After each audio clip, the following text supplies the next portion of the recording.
Hi, it's John Crotonshaw here with my author diary for the weekend in March the 3rd, 2024. I've had a busy week. Been working on a couple of projects. So, been working on The Wolf and the Wyvern, which is Ravenglass Legends Book 2, redrafting Maya's arc for that, so the second POV. Did another, I think, 2 chapters of that.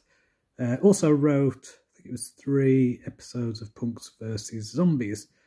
So I've been really into that one this week. Yeah, so it's just been getting those done, getting those finished and sorted. So yeah, busy work, busy. In terms of reading, I am currently reading a book called The Book of Yokai, or Yokai, which is all about kind of Japanese folklore, spirits, that kind of thing. It's really interesting. It's kind of like, I suppose it's one of those books where it is kind of academic, but it's written in such a way that it is appealing to a wider audience. But yeah, it's really interesting anyway. Just because you know it's different kind of cultural types of monsters and creatures and spirits and things like that. Now there does seem to be a bit of crossover with some kind of Welsh and Irish kind of legends. I think they're kind of the nearest thing. So yeah, interesting stuff anyway. Also finished Yellowface by Rebecca Kuang.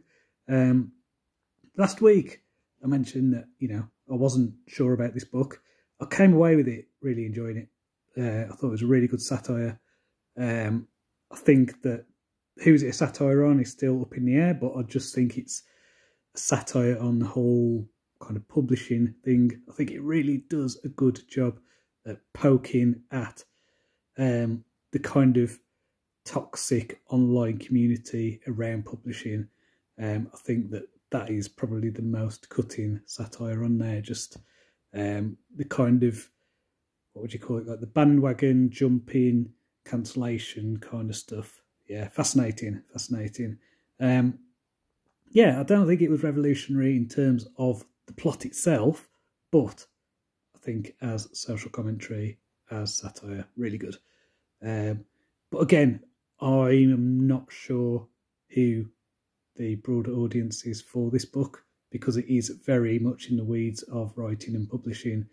Bit kind of, yeah, I don't know, like it's such a weird book because it does feel like a satire on literary fiction as well, because it's got a lot in there, like a lot of the cliches that you get in some literary fiction where the writer is the main character, and there's stuff about writer's block and the creative process and stuff like that.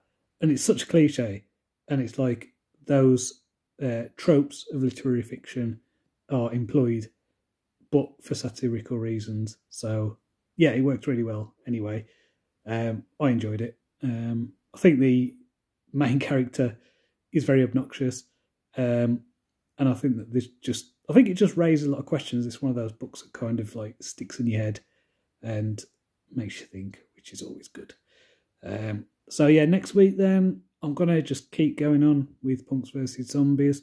I feel like I'm probably approaching, at least, don't know, final third maybe of the story. Not sure. The way I'm doing it is a trip across America.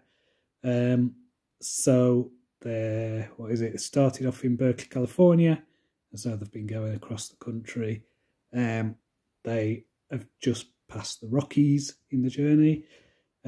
So yeah, I'm going to carry on with that anyway, see where we are. I think what's happening is I'm doing an outline for, you know, the beats of the story in the episode, the ones that are coming up, and then what should be 1 or 2 episodes end up being 4 episodes.